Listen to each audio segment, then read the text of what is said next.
अस्सलाम वालेकुम। मेरा नाम डॉक्टर सवाद खान है। मैं डॉक्टर्स हॉस्पिटल में as consultant gynaecologist and IVF specialist practice करती हूँ और इनफर्टिलिटी के बहुत से पेशेंट्स डील करती हूँ।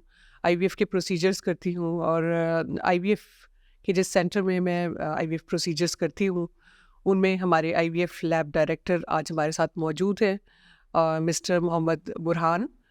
ये वहाँ के चीफ एम्ब्रियोलॉजिस्ट हैं और आज हम मैं आपको आईवीएफ के हवाले से मुख्तलिफ बातें गाइड करती रहती हूँ, वक्तन फ़वक्तन गाइडेंस देती रहती हूँ सब एस्पेक्ट्स पे। लेकिन आज मैंने सोचा कि एम्ब्रियो की कहानी एम्ब्रियोलॉजिस्ट की ज़बानी सुनी जाए।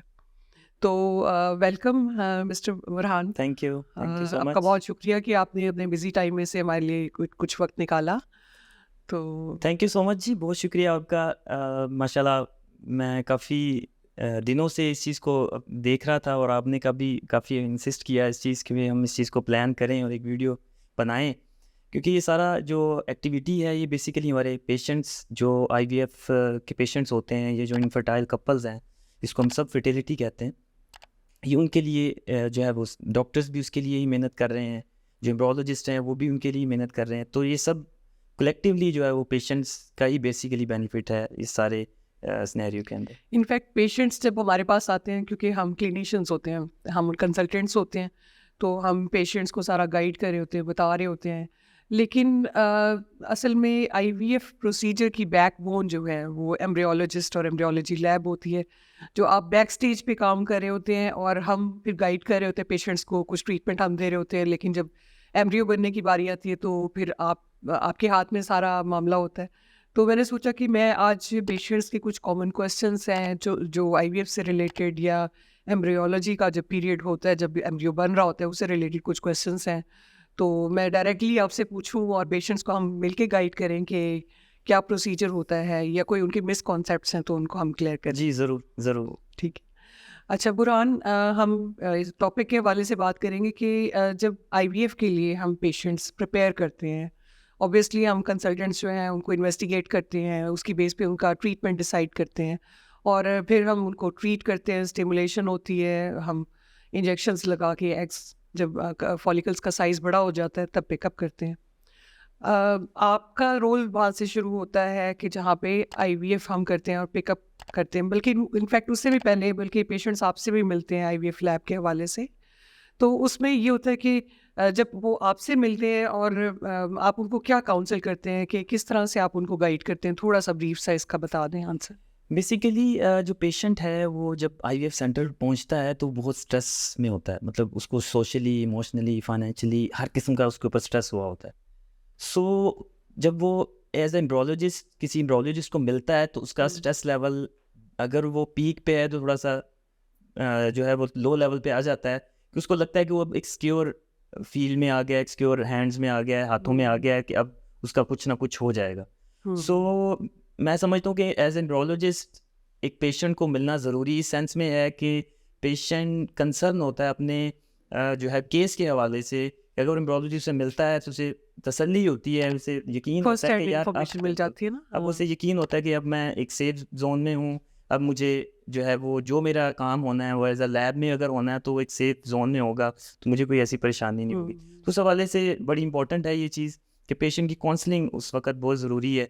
उसको आप किसी भी काम हवाले से डाउन कर काम देते हैं ना, डाउन आप करें, उनको बिल्कुल। सारे क्वेश्चंस को आंसर कर देते जी हैं, बिल्कुल। तो तो रिलैक्स हो जाता है पेशेंट, बिल्कुल, क्योंकि स्ट्रेस लेवल जितना होता है उस जो भी वक़्त उसके आईवीएफ ज़हन में ट्रीटमेंट में क्वेश्चंस तो होते हैं वो वो भी थोड़े से रिलीव हो जाता रिलीव है। हो जाते हैं। वो समझते हुँ। हैं कि अब जो है ना एवरीथिंग इज़ फाइन, तो अब हम जो है वो आगे चल सकते हैं। चलें, हमने स्टिमुलेट कर लिया, पेशेंट को हम ऑपरेशन थिएटर तक ले आए जो आईवीएफ लैब में मुंसलिक होता है उसके साथ।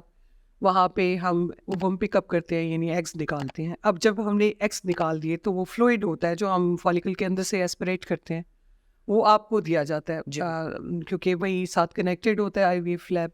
तो आप ये बताएँ कि जब आपको फ्लूइड हैंड ओवर किया जाता है तो उसके बाद आप कैसे उसमें से एग्स कलेक्ट करते हैं? उसके क्या उसका बेसिकली तरीक़ाकार होता है? टेक्निकल कुछ पॉइंट्स हैं, साइंटिफिकली पॉइंट्स हैं, लेकिन ये है कि जैसे ही फ्लूइड वो आता है अंडर द माइक्रोस्कोप, उसको जो है अंडर माइक्रोस्कोप उसको देखा जाता है और उसमें से जो एग्स होते हैं वो हम सेपरेट करके इंक्यूबेटर्स के अंदर रख देते हैं। उसकी पूरी एक टेक्निकली साइंटिफिकली चीज़ें हैं जो कि ओबियसली यहाँ बताना और करना एक शायद समझने से अलग ठीक है, तो जब आप एग्स कलेक्ट कर लेते हैं, क्या उसी वक़्त ही उसमें एक्सी कर दी जाती है? नहीं, उसके लिए ये है कि हमने कुछ इंक्यूबेशन देनी होती है, हमारे पास इंक्यूबेटर्स हैं, उसमें इंक्यूबेशन देने के बाद कुछ 3-4 आवर्स 5 आवर्स के बाद फिर हम उसके बाद उसके ऊपर उसके एक्सी की बाद आप तरफ उसको डिन्यूट करते रिन्यू हैं करते हैं, और फिर उसके डिफरेंट फिर उसकी स्टेप्स हैं, क्वालिटी आप बिल्कुल। चेक करते हैं? उसकी क्वालिटी तभी चेक होगी, उसके डिफरेंट स्टेप्स हैं। मैंने स्टेप बाय देखा है स्टेप कि हाँ, मैंने देखा है कि जैसे पेशेंट्स का हम फॉलिकल्स एस्पिरेट करते हैं तो उसमें से बाज़ू का 20 एग्स मिल गए किसी पेशेंट के, किसी के 15, किसी के 10। तो जब आप एक्सी करते हैं बाद में जब हमारे पास रिपोर्ट आती है तो आप कहते हैं कि जी हमने 20 में से सपोज़ 16 एग्स पे एक्सी की है और बाकी एग्स पे नहीं की क्योंकि उसकी क्वालिटी पुअर थी। तो आपको कैसे अंदाज़ा होता है उसे देखने से कि एग्स की क्वालिटी क्या है? क्या बेहतर क्वालिटी के हैं या पुअर क्वालिटी के हैं कि उसपे एक्सी नहीं हो सकती? तो कुछ थोड़ा-सा उसमें एक ये है कि अगर एक पेशेंट सपोज उसके 20 एग्स हैं तो अगर उसमें से ये भी देखना होगा कि कुछ एग्स उसमें इमेच्योर होंगे, कुछ उसमें अबनॉर्मल एग्स होंगे, कुछ उसमें जो है उसकी जीवीज भी हो सकते हैं या अदर कैटेगरीज के एग्स भी हो सकते हैं जो कि नॉर्मली नहीं है, जाइंट यानी एग्स भी उन पे होते आप हैं। एक्सी करेंगे तो वो फर्टिलाइज भी नहीं होंगे, इसीलिए जेनेटिकली आप एग्स जो उनको है वो आगे ग्रो भी नहीं करेगा।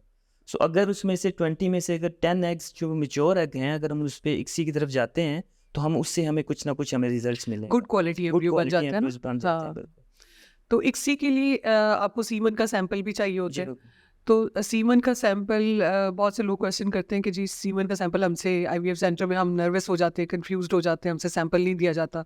क्या हम घर से भी ला सकते हैं? तो हाँ वो क्या बिल्कुल, उसके लिए ये है कि आप घर से भी पेशेंट अगर चाहना चाहें तो लेके आ सकता है, लेकिन वो कि विद इन आवर 1 घंटे के अंदर अंदर वो सैंपल को पास करे और सेंटर तक पहुंचा दे। कोई टेम्परेचर वेरिएशन से कोई स्पर्म्स की उस पे हाँ है जी बिल्कुल, सीमन की उसके रिपोर्ट में लिए फ़र्क? बिल्कुल उसके लिए ये है कि आपने टेम्परेचर बॉडी टेम्परेचर उसको देना है और जो कोल्ड एरिया ठंडी जगह से उसको दूर रखना है, तो फिर हुँ, आप उसको लेकिन आइडियली यही है कि आईवीएफ सेंटर में ही आइडियली तो आई सीमन का सेंटर, लेकिन सैंपल कुछ पेशेंट्स होते हैं जो कि अनकंफर्टेबल फील करते हैं, वो सेंटर्स में नहीं दे पा सकते और जिसकी वजह से फिर उन्हें रिकमेंड किया जाता है कि वो अपने घर से भी सैंपल को पास करें। अच्छा। ये बताएँ कि सीमन का सैंपल उसी दिन ही आप लेते हैं जिस दिन इक्सी की जाती है? जिस दिन इक्सी की ओबियसली उसकी हम पहले सैंपल ही लेते हैं पेशेंट का, उसके बाद फिर हम उनके एग कलेक्ट करते हैं ताकि हमें अगर हमने एग पहले कलेक्ट कर लिए, सपोज एक पेशेंट के 10 एग्स हैं और पेशेंट बाद में सैंपल देने की ख्वाहिश करता है, तो अगर वो सैंपल नहीं दे पाता तो फिर इसका मतलब है कि वो एग ऑलरेडी ले लिए हुए और उसको हम एग को ज़्यादा देर रख नहीं सकते। तो हमने तो आपके सैंपल पास पहले सैंपल पहले होना सैंपल ज़रूरी होना है। ज़रूरी है। स्पर्म्स को हम रख सकते हैं हुँ। 3-4 घंटे, बल्कि 24 आवर्स उसका सर्वाइवल होता है। तो अगर वो टेम्परेचर अच्छा, मेंटेन उनके बारे में क्या कि जैसे कुछ कपल्स में ऐसा होता है कि हस्बैंड जो है वो आउट ऑफ कंट्री है, वो उस टाइम पे नहीं आ सकते और फीमेल का हम ट्रीटमेंट कर रहे हैं। तो उन केसेस में फिर क्या करते हैं? कोई फ्रीजिंग की ऑप्शन है, जी स्पर्म बिल्कुल, अगर फ्रीजिंग तो की या हस्बैंड कोई? जो है वो आउट ऑफ कंट्री हैं या आउट ऑफ स्टेशन है, तो फिर हम रिकमेंड करते हैं कि वो अपना सैंपल एक सीमन सैंपल फ्रीज़ करवा लें, ताकि on the day of OPU जिस दिन वाइफ के एग लेंगे, उस दिन हम जो है ना उसके स्पर्म्स को हुँ, यूज़ कर सकते हैं, उनके ओके, जरासीम को हम उस दिन यूज़ कर सकते हैं। ठीक है। या उन पेशेंट्स को हम जो है वो उनके स्पर्म्स या जरासीम फ्रीज़ करते हैं जिनको कीमो कोई होनी है, कीमो की कोई जैसे कोई किसी को वो ट्यूमर तो है, फर्टिलिटी प्रिजर्वेशन के लिए ना, फर्टिलिटी प्रिजर्वेशन लेकिन के लिए आईवीएफ के लिए आपके पास स्पर्म पहले मौजूद होना मौजूद ज़रूरी है होना या तो ज़रूरी है, उसी दिन बिल्कुल। सैंपल लिया जा बिल्कुल। सकता है या फिर या ये कि जिनको पहले जिन से ही हस्बैंड्स को सैंपल हाँ, देने में प्रॉब्लम होती है, जैसे वो उनका प्रेशर भी पहले से फ्रीज़ बिल्कुल, कर जैसे लेते हैं आप। हाँ, हस्बैंड उनको कहें कि प्रेशर में सैंपल देना on the day of this time और इस हुँ, दिन और इस दिन टाइम पे, उनमें प्रेशर होता है जिसकी वजह से वो सैंपल नहीं दे पाते। तो उनको हाँ, पहले से ही काउंसल करके उनका एक सैंपल फ्रीज़ कर लें ताकि ऑन द उस डे दिन ऑफ प्रॉब्लम ना हो। प्रॉब्लम ना हाँ। हो। अच्छा, पेशेंट्स बड़े कंफ्यूज होते हैं कि आईवीएफ क्या है, इक्सी क्या है, क्या ये अलग-अलग चीज़ें हैं, ये क्या है?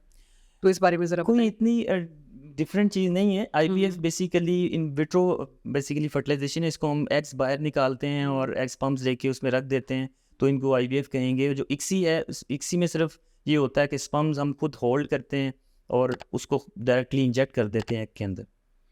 आप थ्रू बड़े इलेक्ट्रॉन टेक्निकली माइक्रोस्कोप में मशीन, देख के और बिल्कुल टेक्निकल हाँ, इलेक्ट्रिकल माइक्रोस्कोप के ज़रिए जो टेक्निकल उसकी स्किल्स के अकॉर्डिंगली उसको फिर हम तो इक्सी एक करने के सेकंड में बाद कर फिर देते क्या किया जाता है? उन एग्स को बाहर रखा जाता है या कोई स्पेशल एनवायरनमेंट होती है या इंक्यूबेटर्स होते हैं। हैं हाँ, नहीं जिसमें इसमें रखा जाता है? स्पेशल इन्वायरमेंट हर जगह नहीं रख सकते। इसके लिए आपको एक आईवीएफ लैब जो एक बड़ी इंपॉर्टेंट रोल प्ले करती है सारे इस मार्जिन के अंदर। उसमें जो टेम्परेचर कंट्रोल्ड होते हैं इंक्यूबेटर्स भी, इन्वायरमेंट जो है पार्टिकल्स जो ज़ीरो पार्टिकल्स होता है वीओसीज़ को भी कंट्रोल किया जाता है, हुँ, फ़िल्टर्स यूज़ होते हैं। तो एक स्पेशल प्लेस होती है जहाँ पे आपको पार्टिकल्स भी ज़ीरो मिलते हैं, पीयूसी से मिनिमाइज मिलते हैं, इंक्यूबेटर्स की यानी आइडियल एनवायरनमेंट होना आइडियल ज़रूरी है ना, कि जिसमें आप ग्रो उसको करें, वरना हर हर जगह जगह आप इसको नहीं आईवीएफ कर से नहीं हो सकता, नहीं हो क्योंकि कुछ सकता। लोग क्लेम करते हैं कि जी हर जगह हम कर लेंगे, या जैसे मोबाइल आईवीएफ लैब्स का कॉन्सेप्ट थोड़ा सा है, जी, जी। लेकिन उसमें आइडियल एनवायरनमेंट जो है जी, वो जी। दैट इज़ मोर इम्पोर्टेंट, क्योंकि आपकी एम्ब्रियो की फर्टिलाइजेशन ग्रोथ जो है वो सारी उसी आइडियल एनवायरनमेंट पे ही बिल्कुल, डिपेंडेंट है ऐसे होती है। अच्छा, जब आप एम्ब्रियोज पे एक्सी कर देते हैं, फिर उसको फिर कब चेक करते हैं कि फर्टिलाइज हुए हैं कि नहीं हुए? आफ्टर 24 आवर्स 20 आवर्स के बाद उसकी जो है ना हम चेक कर लेते हैं कि उसकी ग्रोथ आना शुरू होती है डे 1 से। सही, सही। आफ्टर पिकअप जिस दिन तो हम फिर अंडे उसके बाद लेते हैं आप उसको मॉनिटर करते हैं। ऑब्वियसली तो आप कैसे डिसाइड करते हैं कि इस पेशेंट के केस में, या ये एम्ब्रियो जो है ये फ्रेश ट्रांसफर हो जाना चाहिए, या इसकी ग्रोथ इतनी अच्छी है फ्रीजिंग पे चला जाएगा? आपकी असेसमेंट किन उसमें क्वालिटी उस पे? ऑफ एम्ब्रियोज बड़ी इंपॉर्टेंट रोल प्ले करती है। जैसे जैसे वो डेवलप करता है 5 डेज़ के अंदर उसमें हम्म, क्वालिटी हमें आइडिया हो जाता है कि अगर अच्छा डेवलप कर रहा है उसकी एक मखसूस स्टेज हाँ, होती है। उसके मुताबिक अगर वो अच्छा एम्ब्रियो है तो हम उसको फ्रीज कर लेंगे। अगर हमें लगेगा कि इस दिन और इस स्टेज के मुताबिक वो अच्छा एम्ब्रियो नहीं है तो हम उसको फ्रेश ट्रांसफर की तरफ ले जाएंगे। अच्छा, ठीक है। तो जब आप एम्ब्रियो ट्रांसफर का डिसाइड करते हैं, अगर तो फ्रीजिंग पे जाता है तो आप उसको फ्रीज कर देते हैं, अगर फ्रेश ट्रांसफर करना होता है तो फिर हम पेशेंट को कॉल करते हैं कि आप आ जाएं, और फिर नेक्स्ट डे हम उनका ट्रांसफर प्लान करते हैं। ट्रांसफर की क्या टेक्निक है? किस तरह हम एम्ब्रियो उठा के यूट्रस के अंदर डालते हैं? ट्रांसफर की उसको टेक्निक क्या आप मैं समझता हूँ कि आह, एम्ब्रियो ट्रांसफर जो है बड़ा इंपॉर्टेंट उसमें सबसे इम्पोर्टेंट सबसे स्टेप इम्पोर्टेंट जो है ना, स्टेप जो है वो लोडिंग। एम्ब्रियो ट्रांसफर है क्योंकि पूरा प्रोसीजर जो है वो अपने हाथों से कर रहे होते हैं और एट द एंड अगर एम्ब्रियो ट्रांसफर अच्छा नहीं हुआ तो आपकी पूरी 5 दिन की जो मेहनत है वो ख़राब हो जाती है। सो एम्ब्रियो ट्रांसफर जो है चाहे वो क्लिनिकल के हवाले से हो चाहे वो एम्ब्रियोलॉजिस्ट के हवाले से हो, दोनों की तरफ से बड़ा इंपॉर्टेंट रोल प्ले होता है सबसे एम्ब्रियो इम्पोर्टेंट को। और सेंसिटिव स्टेप सेंसिटिव जो है होता ना, है। हाँ। तो एम्ब्रियो को जो है वो एक फ्लेक्सिबल एक होती है कैथेटर उसे कहते हैं, उसके थ्रू जो है वो उसको हम ट्रांसफर करते हैं। चले, ये तो हमने आईवीएफ से रिलेटेड बातें की। चलिए, मैं सीमन के बारे में कुछ पूछना चाहूँगी कि सीमन के जब सैंपल्स आप लेते हैं एनालिसिस के लिए, तो क्या क्राइटेरिया होता है? आप क्या कहते हैं कि कितना गैप होना चाहिए, और आइडियली कहाँ सैंपल देना चाहिए, या उससे पहले कोई ऐसी चीज़ कि आप कहें कि ये चीज़ें नहीं होनी चाहिए कि पेशेंट को बुखार हो या कोई एंटीबायोटिक्स ले रहा हो, कोई एनीथिंग लाइक दैट? तो आपकी क्या सजेशन है इस अकॉर्डिंग टू हवाले से? डब्ल्यूएचओ क्राइटेरिया और क्रूगर क्राइटेरिया कहता है कि 3 to 5 डेज का गैप जो है वो होना चाहिए अगर सिर्फ सीमन एनालिसिस करना है तो। और उसके लिए उन्होंने एक पैरामीटर्स दिए हुए हैं कि काउंट कितना होना चाहिए, मोटिलिटी कितनी होनी चाहिए, मॉर्फोलॉजिकली स्पर्म्स की शेप कैसी होनी चाहिए। तो एक डब्ल्यूएचओ क्राइटेरिया के अकॉर्डिंगली ही उसको हमने मैनेज करना तो होता अब है। मेरा नेक्स्ट क्वेश्चन है कि ये बताएं कि आपको जब सीमन का सैंपल सामने आता है, आप माइक्रोस्कोप में देखते हैं, इतने सारे स्पर्म्स होते हैं जो इधर भाग रहे होते हैं, तो आप इतनी तेजी से चलते हुए स्पर्म्स में कैसे असेस करते हैं कि काउंट कितनी है स्पर्म्स की? उनको कैसे गिनते हैं? एक एक करके गिनते हैं, या किस तरह से, या उनकी शेप कैसी है, ये आपको कैसे आइडिया होता है? या फिर आप ये कैसे देखते हैं कि जी स्पीड उनकी, जैसे रैपिड मोटिलिटी कितनों में है, कितने स्लो हैं, या कौन से नहीं है? तो किस तरह से, क्या असेसमेंट किस तरह से आप ये करते जी, हैं? आजकल बेसिकली 2 जो हैं वो हम कर रहे हैं प्रोटोकॉल्स। उसमें एक तो है ऑटोमेशन है और एक मैनुअल है। अब दोनों के थ्रू ही हम पता काउंट कर लेते हैं। अगर मैनुअली कर रहे हैं तो मैनुअली काउंटिंग हो जाती है थ्रू मैकुलर चैम्बर है या न्यूबर चैम्बर है। हम्म, वरना ऑटोमेशन से आप स्ट्रिप देते हैं और वो ऑटोमेशन उसको कैलकुलेट करके बता देती है कितना काउंट है, इतनी मोटिलिटी और इतने मॉर्फोलॉजिकली नॉर्मल है। सो दोनों तरीक़ों से ही आप उसको कैलकुलेट कर सकते हैं। चल, अच्छा, ये बताएं कि सीमन का सैंपल जब दिया जाता है, तो आप किन पेशेंट्स में सजेस्ट करते हैं कि फ्रीजिंग होनी चाहिए? कोई इंपॉर्टेंट पॉइंट्स बताते हैं किन किन में हम फ्रीजिंग बेसिकली कर सकते मैं हैं? रिकमेंड करता हूँ कि patient on the day of OPU fresh sample दे, हम्म, मस्ट बी दे, क्योंकि उसका रिजल्ट, उसके जो एम्ब्रियोज बनेंगे उसका रिजल्ट डिफरेंट होगा। हम्म, लेकिन अगर कोई रीज़न है, पेशेंट सैंपल प्रॉब्लम हो जाता है on the hmm, day of OPU, जिस दिन अंडे लेने हैं, या जिस अगर हस्बैंड पाकिस्तान में नहीं है या आउट ऑफ सिटी है, वो अवेलेबल नहीं है, तो इन 2 कंडीशंस में हम कहेंगे कि वो अपना सैंपल फ्रीज करवा ले ताकि अपने प्रोसीजर को कम से कम वो कंप्लीट करवा सके। हम्म। तो ये बताएं कि जब स्पर्म फ्रीज करते हैं तो वो कितना अर्सा फ्रीज रह सकते हैं? क्या 2-3 माह फ्रीज रह सकते हैं, या सालों तक फ्रीज रह सकते हैं? और फ्रीजिंग के बाद उनकी क्वालिटी स्पर्म्स की वही रह जाती है? ये हम काफ़ी देर तक मतलब सालों साल इसको फ्रीज़ कर सकते हैं, लेकिन इसके लिए 2-3 चीज़ें हमें जो कि लैब में मेंटेन करनी होती हैं। जहाँ ये फ्रीज़ होते हैं, बेसिकली लिक्विड नाइट्रोजन यूज़ की जाती है जिसका टेम्परेचर -200 डिग्री सेंटीग्रेड होता है। उस पे अगर हम उसको मेंटेन कर के रखें थ्रू लिक्विड नाइट्रोजन, तो इसको हम 10-10 साल 20 साल भी सेव कर सकते हैं। इसमें इनको कुछ नहीं होता अगर वो अच्छी तरीके से फ्रीज और एम्ब्रियोज कितना अर्सा फ्रीज रह जाते हैं? एम्ब्रियोज की भी सेम कंडीशन यही होती है, लेकिन एम्ब्रियोज हम कहते हैं कि 10 साल इसलिए कि अगर एक फीमेल की एज 30 ईयर है यानी 10 तो साल तक फ्रीज रह जाते हैं हाँ। एम्ब्रियोज कि अगर एक एम्ब्रियो ट्रांसफर किया जाए, प्रेगनेंसी हो जाए, फिर बीच में वक्फा करना चाहिए 2-3 साल हाँ। का, और उसके बाद पेशेंट फिर दोबारा आए और फिर कहे कि नेक्स्ट मेरा जो फ्रोजन एम्ब्रियो वो ट्रांसफर कर दिया जाए, तो ये तो तो ये बहुत मुमकिन ही है, हाँ, हाँ, ये ये मुमकिन है, मुमकिन है। बल्कि इससे भी ज़्यादा कर सकते हैं कि, लेकिन ये देखना होगा कि अगर फीमेल की एज 30 ईयर है और वो जब 10 साल बाद आएगी वो उसकी उम्र पेशेंट की फिजिकल हेल्थ हाँ, पे भी डिपेंड तो करता है। 40 साल की हाँ, होगी तो वो आगे क्या डिसाइड करती हाँ, है कि उसने रखवाने हैं या मज़ीद उसको कंटिन्यू करना है, तो इसको हाँ। हम कंटिन्यू कर सकते हैं, मतलब इसको कुछ नहीं होता अगर हर चीज़ मेंटेन रखी हुई है, तो 10-15 साल 20 साल कुछ नहीं होता है उसको। अच्छा, इसका मतलब है कि एग्स भी फ्रीज़ हो सकते हैं, वो स्पर्म भी फ्रीज़ हो सकते हैं, एम्ब्रियोज़ भी फ्रीज़ हो सकते हैं। तो एग भी फ्रीज़ हो सकते जी, हैं जी, बिल्कुल एग भी फ्रीज़ हो सकते हैं, लेकिन फर्टिलिटी उनकी प्रिजर्वेशन जैसे? फर्टिलिटी प्रिजर्वेशन सेफ साइड हम कर सकते हैं, लेकिन उसके सिग्निफिकेंट रीज़न्स रहे हैं कि इसलिए नहीं करते कि उनके रिजल्ट्स हमें इतने अच्छे नहीं मिल रहे होते। लेकिन अगर कोई रीज़न है, अगर कोई फीमेल में प्रॉब्लम है, अगर उसकी वो यंग एज में अपने फर्टिलिटी प्रिजर्वेशन करवाना चाह रही हैं, तो अपने एग ज़रूर फ्रीज़ करवा लें। लेकिन ये है कि उसको हम कंटिन्यू नहीं कर सकते, उसके रिजल्ट्स के ऊपर नहीं कह सकते कि ये अच्छा हमें आउटकम देंगे। हुँ। और ऐसी फीमेल्स या मेल्स भी जिनके कैंसर ट्रीटमेंट्स चल रहे होते हैं, उनको भी हम सजेस्ट करते हैं कि मेल्स अपने स्पर्म और फीमेल्स अपने एग्स को जी, फ्रीज़ बिल्कुल, करा दें, क्योंकि क्योंकि कीमोथेरेपी के बाद फिर फर्टिलिटी जो है जी, वो जी, सबसे जी। ज़्यादा अफेक्ट होती है। जी, बिल्कुल। तो फ्रीजिंग का जो एक है बेनिफिशियल रोल इसमें है कि हम उस पे देख सकते हैं। और इसके अलावा आप जब आईवीएफ प्रोसीजर्स करते हैं तो उसमें कुछ एडवांस टेक्निक्स मैंने सुना है आप करते हैं, एक लेज़र असिस्टेंट हैचिंग जो जी। है लेटेस्ट टेक्निक है। इसके बारे में मैं जानना चाहूँगी कि ये क्या है laser assisted hatching? Basically latest तो नहीं, से काफ़ी पुरानी है, लेकिन ये है कि हम जैसे-जैसे एडवांसमेंट हो रही है, फिर जैसे रिसर्च आ रही है, तो हम इसको यूज़ कर रहे हैं कि उससे हमें रिजल्ट्स कुछ बेहतर मिलना शुरू हो जाते हैं। ये क्यों होता बेसिकली है? उस पेशेंट्स में हम कहते हैं जिनके ज़ोना एम्ब्रियोज़ के या एग्स के ज़ोना ज़रा थिक होते हैं, मतलब यानी शेल एग का एग का जो शेल है वो थिक वो होता है। थोड़ा-सा थिक होता है, हाँ, मोटा होता है, तो हाँ। उसको हम ड्रिल कर लेते हैं थ्रू लेज़र, ताकि वो जो उसके अंदर जो सेल्स हैं, जो एम्ब्रियोज़ के अंदर जो सेल्स बने हुए हैं, वो हुँ। बाहर निकले, ताकि वो एनहांस करें इम्प्लांटेशन के हवाले से। अच्छा, यानी आप लेज़र के ज़रिए उसमें थोड़ा-सा होल कर होल देते कर हैं, देते हैं ताकि वो ताकि सेल जो बाहर आए। कुदरती तौर पे वो जो अंदर का मटेरियल अटैच होना होता है जी, जी। यूट्रस के साथ, तो जी, आप जी। थोड़ा-सा विंडो क्रिएट कर कर देते हैं देते हैं, कि थोड़ी-सी असिस्टेंस हो जाए और उसके साथ वो अटैच हो जाए अटैच हो यूट्रस के जाए, साथ। बिल्कुल। तो क्या इससे फिर वो इम्प्लांटेशन के चांसेस बढ़ जाते इम्प्लांटेशन हैं? के चांसेस बढ़ जाते हैं। सक्सेस रेट जी, बढ़ जी, जाता है सक्सेस रेट बढ़ इससे? जाता है। और इसका कोई रिस्क भी हो सकता है? नहीं, इतना रिस्क नहीं है, हुँ, ऐसा हुँ। कोई रिस्क नहीं है, लेकिन सिर्फ़ क्योंकि हम इस पे कुछ कर नहीं रहे सिवाय इसके कि हम सिर्फ़ ज़ोना को ड्रिल कर रहे हैं, और हम किसी भी चीज़ को, ना सेल्स को डैमेज कर रहे हैं, ना ही हम किसी भी ऐसी टेक्नीक को इसमें यूज़ यानी कर रहे हैं। एम्ब्रियो के टिश्यू को नहीं आप एम्ब्रियोज़ कुछ को टिश्यू करें, को नहीं, बाहर का जस्ट जो शेल ज़ोना, है, बिल्कुल। उसमें छोटी-सी एट विंडो द क्रिएट एंड कर रहे हैं ताकि आसानी से वो बाहर निकल आए, अटैच नेचुरली हो भी जाए। एट द हाँ। एंड जो उसने ज़ोना ने वैसे भी उसने ड्रिल होके ऑटोमेटिकली हुँ। सेल्स बाहर आ जाते हैं। अच्छा बुरहान, एक लेटेस्ट टेक्नीक है प्री इम्प्लांटेशन जेनेटिक टेस्टिंग। ये क्या है और हम किस पर्पस के लिए ये यूज़ करते हैं? बेसिकली प्री जेनेटिक टेस्टिंग जो है, इसमें 2 कैटेगरी हैं। इसमें 24 क्रोमोसोम की स्क्रीनिंग भी की जाती है और 5 क्रोमोसोम की भी की जाती है।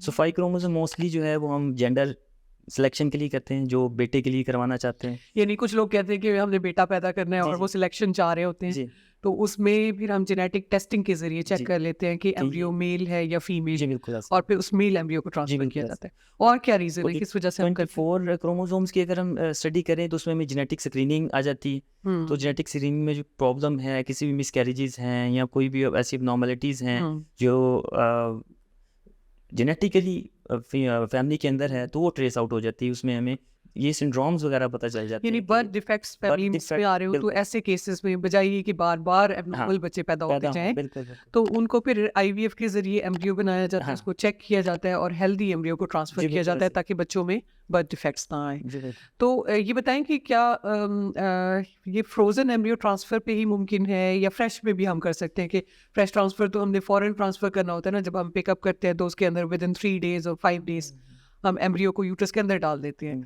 तो क्या उसमें भी हम पीजीटी करके जेंडर पता कर सकते हैं या जेनेटिक स्क्रीनिंग कर सकते हैं, या कोई फ्रीजिंग पे जाने की ज़रूरत होती है इसकी? हाँ, नहीं, इसके लिए होता ही फ्रोज़न एम्ब्रियो ट्रांसफ़र है, क्योंकि इसको हमने जब बायोप्सी इसकी कर लेनी है, सेल्स ले लेने हैं, तो ऑब्वियसली इसको हमने स्टडी के लिए, या तो हम खुद इसको पाकिस्तान में कहीं कोई जेनेटिक लैब है वो स्टडी कर रही है, ऑब्वियसली वो 3-4 वीक ले लेती है। अगर आप आउट ऑफ कंट्री भिजवा रहे हैं तो वो 3 to 4 वीक ले लेती है। सो इसके लिए हमें एम्ब्रियो यानी फ्रीज ही जेनेटिक करने स्क्रीनिंग में होते हैं, टाइम लगता है, टाइम लगता है, तब तक आपको एम्ब्रियो फ्रीज करके फ्रीज रखना ही पड़ता है रखना पड़ता है। और जब उसकी रिपोर्ट आती है फिर उसके जब मुताबिक उसकी ट्रांसफर। जेंडर की रिपोर्ट आती है या जेनेटिक स्क्रीनिंग की रिपोर्ट आती है, देन ही हम उसको उसके अकॉर्डिंगली ट्रांसफर करते हैं। ठीक है। अच्छा, अब मैं कुछ ऐसे क्वेश्चंस पूछूंगी जो लोगों के जहन में होते हैं कि, और लोग आके कॉमनली हमसे पूछ रहे होते हैं, हम उनको अपने मुताबिक उनको फिर हम अकॉर्डिंग टू रिसर्चेस जो भी हैं डेटा हमारे पास होता है उसके अकॉर्डिंगली हम उनको गाइड कर रहे होते हैं, क्योंकि एम्ब्रियो आपके हाथों में खेल रहा होता है। तो मैं चाहूँगी कि आपसे पूछा जाए कि अक्सर लोग कहते हैं कि जी जब हमने करना है एम्ब्रियो ट्रांसफ़र तो हम सिंगल एम्ब्रियो ट्रांसफ़र करें या हम ट्विन्स। अक्सर पेशेंट्स कहते हैं कि क्योंकि हम पैसे भी लगा रहे हैं, ट्रीटमेंट करा रहे हैं महंगा, तो क्यों ना हम एक से ज़्यादा एम्ब्रियोज ट्रांसफ़र कर लें कि हमें ट्विन बच्चे मिल जाए या ट्रिपलेट मिल जाए।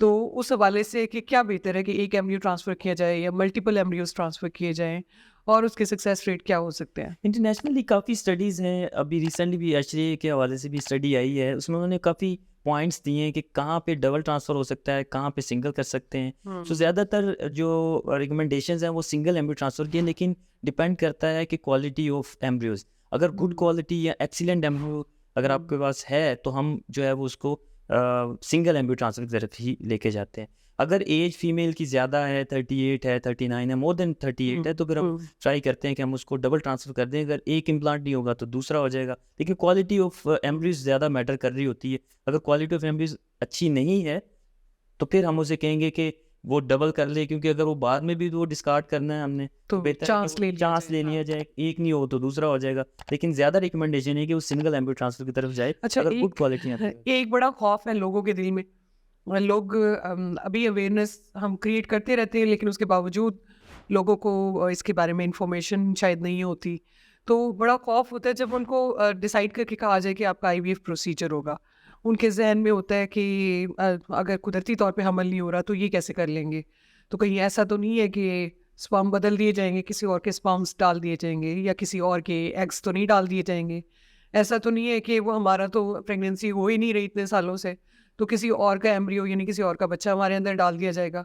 तो ये खौफ लोगों के दिलों में बहुत होता है। तो आप ये बताएँ कि आप इसको कैसे रेक्टिफ़ाई करते हैं? कैसे आप वेरीफ़ाई करते हैं कि ये एम्ब्रियो इसी पेशेंट का ही है या ये एग या स्पर्म इन्हीं का है, या कैसे केयर करते हैं? ज़रा थोड़ा-सा इसके बारे में बताएँ। हाँ, ये एक बड़ा कॉमन क्वेश्चन होता है पेशेंट्स के हवाले से। बेसिकली अगर हम देखें पाकिस्तान में तो ऐसा एज़ अ मुस्लिम ऐसा कुछ नहीं होता, किसी भी मुस्लिम कंट्रीज़ के अंदर। पाकिस्तान में तो ऐसा कुछ नहीं हो रहा। अगर कहीं हो रहा है तो आई डोंट नो कि उस कहाँ पे नहीं, ऐसा निकाह अगर होता है तो। क्योंकि ये मुस्लिम स्टेट है, यहाँ पे अकॉर्डिंग टू लॉ निकाह में मौजूद कपल के स्पर्म और एग्स यूज़ किए जाते हैं, और यहाँ पे डोनर एग और डोनर स्पर्म का कॉन्सेप्ट पाकिस्तान में नहीं, नहीं है, क्योंकि मुस्लिम कंट्री है, अल्हम्दुलिल्लाह हम सारे ऐसे मुसलमान हैं। ऐसे और ये है कि जिस आपका एम्ब्रियो जो है वो भी आपका ही एम्ब्रियो होता है जो आपकी यूट्रस के अंदर ट्रांसफ़र किया जाता है, और उसको वेरीफाई करते हैं, उस पे ट्रिपल चेक्स होते हैं। जब पेशेंट मैंने देखा है कि जब हम आईवीएफ प्रोसीजर करते हैं, पिकअप करते हैं, तो उस वक्त भी पेशेंट का नाम कॉल किया जाता है, आइडेंटिटी उसकी उसकी फ़ाइल नंबर, हस्बैंड का नाम, एज, एवरीथिंग चेक की जाती है कि कोई चीज़ एक्सचेंज ना हो। इवन और लैब इवन के लैब अंदर में जब होता है, और जब हम वो फ्लूइड फिल्ड वो जो देते हैं जो जिसके अंदर फ्लूइड होता है फॉलिकल्स का जिसमें एग होते हैं, वो इनको हैंड ओवर करते हैं, अगेन वेरीफाई किया जाता है।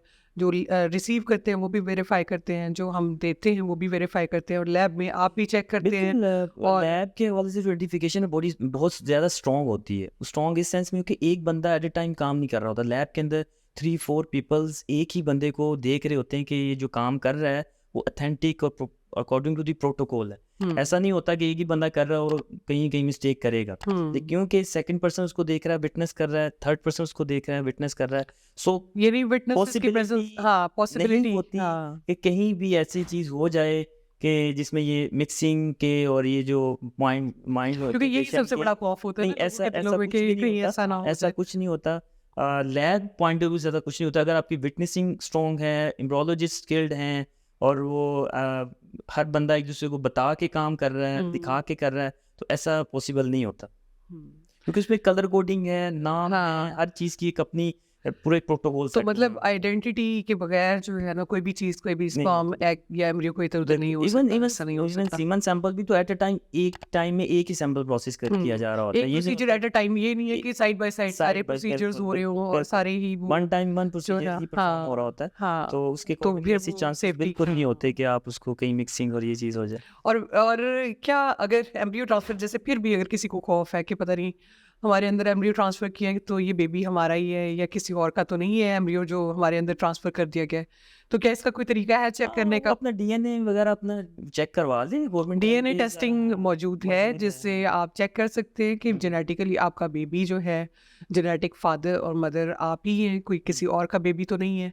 क्योंकि पाकिस्तान में रिलीजियसली भी, एथिकली भी, बाय लॉ भी और मेडिकल एथिक्स के अकॉर्डिंगली भी जो है हस्बैंड वाइफ जो निकाह में मौजूद हैं, उन्हीं के स्पर्म और एग के साथ एम्ब्रियोज बनाए जाते हैं, उन्हीं का एम्ब्रियो उनकी यूट्रस के अंदर ट्रांसफ़र किया जाता है। यहाँ पे डोनर एग, डोनर स्पर्म या सरोगेसी की परमिशन नहीं है।